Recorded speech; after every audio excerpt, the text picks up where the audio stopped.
میں نے تو تعزیت کرنی تھی، میں نے تو افسوس کرنا تھا ان لوگوں کو جو دلی سے لے کے آگرہ تک اور آگرہ سے لے کے پاکستان میں موجود غداروں سے اور ان لفافہ صحافیوں سے، کہ جو آپ لوگوں نے سوچا تھا نا کہ آج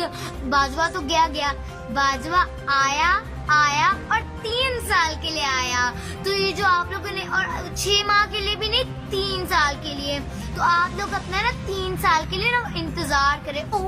میں تو بھول ہی گئی مٹھائی والی بات، وہ جو اپنی سیلفیاں بنا کے پوسٹ اور وہ کرنی تھی نا ٹی وی میں ایک دوسرے کے منہ میں ڈالنی تھی، اب وہ آرام سے اپنے گھر میں چپ چاپ روم میں بیٹھ کے نا بچوں کو بھی کھلائیں اور چل کریں اور آرام سے ان کو، تاکہ ان کا بھی منہ میٹھا ہو گیا کہ آپ لوگوں کے جو سارے پلان پہ پانی پھر گیا۔ پاکستان زندہ باد۔